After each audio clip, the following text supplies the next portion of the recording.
জাআ মসজিদি হাজা, যে ব্যক্তি আমার এই মসজিদে আসে। কার মসজিদ? কার? ওই বুঝলেন না, কথা তো বলতেছে রাসূল সাল্লাল্লাহু আলাইহি ওয়াসাল্লাম। আমাদের নবী বলছেন মান জাআ মসজিদি হাজা, যে ব্যক্তি আমার এই মসজিদে আসে। তাহলে মসজিদ কার? রাসূলের মসজিদ কোনটা? এইটা না মসজিদে নববী? কোনটা? কনফিউজড। এই হাদিসটার ব্যাখ্যা মিরকাতুল মাফাতিহ বদরুদ্দিন আইনি এবং ইবনে হাজার আসকালানী রাহমাত দুজনেই দুই ধরনের দুইজন আলেম, দুই ঘরানার দুই আলেম, তারা একমত হয়েছেন যে এখানে মসজিদ বলতে পৃথিবীতে যত সাজদার জায়গা মসজিদ আছে সবগুলো মসজিদকে উদ্দেশ্য করা হয়েছে। তাহলে পৃথিবীর যত জায়গায় যত মসজিদ আছে সব মসজিদ কার হলো? রাসূল সাল্লাল্লাহু আলাইহি ওয়াসাল্লামের। তো রাসূলের যদি মসজিদ হয় মেম্বারটা কার? হ্যাঁ, রাসূলের। তাহলে এই মেম্বারে দাঁড়িয়ে কোনো ব্যক্তি যদি নিজের মন গড়া কথা বলে তাহলে সে মসজিদকে বাজারে রূপান্তরিত করছে।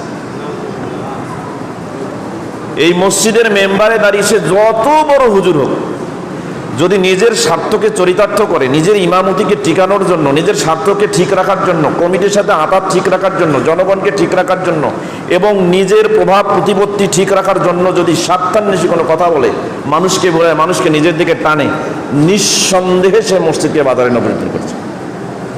এ মসজিদ রাখেনি, কি হয়ে গেছে? বাজার হয়ে গেছে। কথা কি বুঝতে পারছেন আমার? এবার আসেন মসজিদ কার? রাসূল সাল্লাল্লাহু আলাইহি ওয়াসাল্লামের একটি হাদিস শুনুন। সহিহ তারগিব ওয়াত তারহিব নামে একটা হাদিসের কিতাব আছে, 1 নম্বর খণ্ড, কিতাবুস সালাত, সালাত সংক্রান্ত একটা অধ্যায় রয়েছে। আত তারগিব ফি লুজুমিল মাসাজিদ ওয়াল জুলুস ফিহি, মসজিদে বসা এবং আঁকড়ে ধরা সংক্রান্ত একটা অনুচ্ছেদ রয়েছে। এই অনুচ্ছেদে 330 নম্বর হাদিস। ওয়াকাল আলবানী রাহিমাহুল্লাহ আযা হাদিসুন ওয়া সানাদুহু সহিহ, হাদিসটি এবং তার সনদ সহিহ। আবু দারদা রাদিয়াল্লাহু তাআলা আনহু থেকে বর্ণিত, তিনি বলেন ক্বালা রাসূলুল্লাহ সাল্লাল্লাহু আলাইহি ওয়াসাল্লাম, রাসূল সাল্লাল্লাহু আলাইহি ওয়াসাল্লাম বলেছেন আল মসজিদু বাইতু কুল্লি তাকিয়্যিন, যার ভিতরে তাকওয়া আছে, যে আল্লাহকে ভয় করে মুত্তাকি, এই মসজিদ তার। এবার কোন মায়ের বেটা আছে বুকের পেটে তাকওয়া, যে বলতে পারে যে আমি আল্লাহকে ভয় করি, সেই বলবে এই মসজিদ তার। এটা রাসূল লক্ষ্য করে দিয়েছেন। কে লক্ষ্য করে দিয়েছেন? তাহলে যে ব্যক্তিকে খুশি করে তার জন্য মসজিদ নাই। সূরা তাওবা পড়েন, ওখানে মসজিদ কারা আবাদ করবে স্পষ্ট। তার মধ্যে একটা বৈশিষ্ট্য হচ্ছে ওয়ালা ইয়াখশা ইল্লাল্লাহ, ভয় করবে না আল্লাহ ছাড়া আর কাউকে। তো এখন ইমাম সাহেব, খতিব সাহেব, সে তার চাকরি হারানোর ভয় করে, খতিব সাহেব কমিটিকে ভয় করে, খতিব সাহেব প্রভাবশালী মুসল্লিকে ভয় করে। তাহলে বাজারে তার যেমন স্বার্থ, ঠিক অনুরূপ স্বার্থ হচ্ছে মসজিদে। তাহলে তার কাছে বাজার আর মসজিদ দুইটাই এক। কথা কি বুঝতে পারছেন? ভালো হয়ে যান, সুযোগ আছে। মরলেই সব শেষ। আজকে মারা যাবেন, প্রতিপত্তি শেষ। আজকে মারা যাবেন, ক্ষমতা শেষ। সুতরাং ভালো হওয়ার সুযোগ আছে মৃত্যুর 1 সেকেন্ড আগ মুহূর্ত পর্যন্ত। তবে মৃত্যুর 1 সেকেন্ড আগে ভালো হলে যে ক্ষমা পাবেন, বিষয়টি এমন না। কথা কি বুঝতে পারছেন? মানুষের সাথে মুআমালা এবং মুআশারার যে সম্পর্ক, এটা পৃথিবীতে আপনাকে শেষ করতে হবে।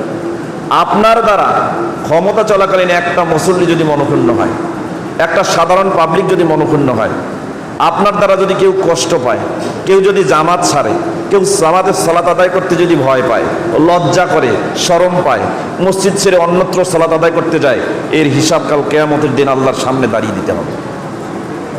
কথা কি বুঝতে পারছেন? অতএব ভালো হওয়ার এটাই সুযোগ। মসজিদের মেম্বার রবি মুহাম্মদ রাসূলুল্লাহ সাল্লাল্লাহু আলাইহি সাল্লামের এই মসজিদে আসার উদ্দেশ্য একটা। কয়টা?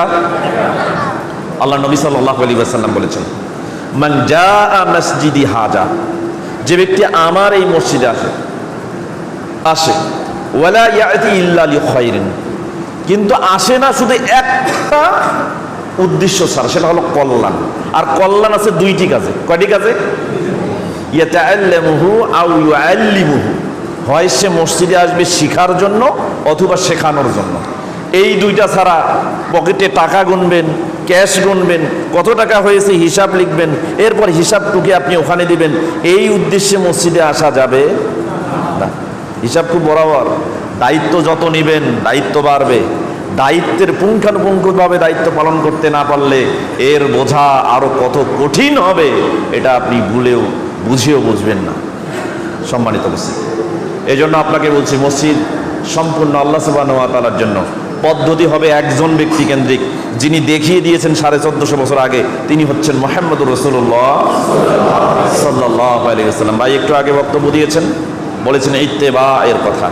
ইত্তেবা একজনের হয়, কয়জনের? তার নাম কি? মুহাম্মদুর রাসূলুল্লাহ সাল্লাল্লাহু আলাইহি ওয়াসাল্লাম। কোনো ব্যক্তির যদি ইত্তেবা করতে গিয়ে ওই ব্যক্তিকেই ইত্তেবা করছেন আর বলছেন যে আর ইসলামে কোথাও আমি কোনো কিছু পাবো না, তাহলে এই ইত্তেবা হয়ে গেল তাকলিদ। কথা কি বুঝতে পারছেন? আর তাকলিদ হয়ে গেলে তখন কি হলো? অন্ধ অনুকরণ। আপনার চোখ অন্ধ হয়ে গেছে, আপনি ইসলাম বুঝছেন না, ইসলাম চিনছেন না, কোরআন হাদিস আপনার সামনে তুচ্ছ, আপনি ব্যক্তি যা বলে তাই গ্রহণ করেন। অতএব আপনার এই অন্ধ অনুকরণেই কাল কিয়ামতের দিন জাহান্নামে যাওয়ার জন্য যথেষ্ট হয়ে যাবে। তিনি বলেছেন ইমাম আহমদ ইবনে হাম্বল রাহিমাহুল্লাহর কথা। 164 হিজরিতে জন্মগ্রহণ করেছেন, 241 হিজরিতে ইন্তেকাল করেছেন। আজকের কথা না, 1250 বছর আগেকার কথা। ইকাজুল হিমামি উলিল আবসার 113 নম্বর পৃষ্ঠা, শেখ ফুল্লানী রাহিমাহুল্লাহ তার একটা কথা কোট করেছেন এখানে। তাকে যখন জিজ্ঞাসা করলেন ইমাম আবু দাউদ রাহিমাহুল্লাহ যে শেখ বলেন তো আমি কার তাকলিদ করব? আপনিও হাদিস অনেক জানেন, অনেকেই অনেক হাদিস জানে, তো আমি হাদিসের মূলনীতি গ্রহণ করতে গিয়ে কার তাকলিদ করব? তখন তিনি বলছে লা তুকাল্লিদনি ওয়ালা তুকাল্লিদ মালিকান ওয়ালা শাফিয়্যা ওয়ালা আউজাইয়্যা ওয়ালা সাউরিয়া ওয়ালা আবা হানিফাতা বাল খুজ মিন হাইসু আখাযু। তুমি কারোই তাকলিদ করো না, আমার করো না, ইমাম আবু হানিফার তাকলিদ করো না, শাফিঈর তাকলিদ করো না, মালিকের তাকলিদ করো না, সুফিয়ান সাউরির তাকলিদ করো না, আউজাই তাকলিদ করো না, কারো তাকলিদ করো না। বরং তুমি তোমার মূলনীতি গ্রহণ করো সেখান থেকেই তারা যেখান থেকে গ্রহণ করেছে। তো তারা কোথা থেকে গ্রহণ করেছে? কোথা থেকে? কোরআন এবং সুন্নাহ থেকে। কথা কি বুঝতে পারছেন? কোরআন সুন্নাহর বাইরে কোনো মূলনীতি গ্রহণ করার কোনো সুযোগ নেই। কথা কি বুঝতে পারছেন? সম্মানিত উপস্থিতি, এই জন্য আমাদেরকে বুঝতে হবে আমরা ইত্তেবাতে বিশ্বাসী। আমি এর আগে এখানে আলোচনা করতে গিয়ে ইত্তেবা সম্পর্কে আপনাদের কিছু আলোচনা করেছিলাম। রাসূলের ইত্তেবা কিভাবে করতে হয় এটা কিন্তু বুঝিয়ে দিয়েছি, এবং এইগুলো বিষয়ে আমার অনেক বক্তব্য আছে। আপনারা হয়তো ইউটিউব বা ফেসবুকে সার্চ দিলে, আমার পেজে সার্চ দিলে পেয়ে যাবেন ইনশাআল্লাহ। তো যাই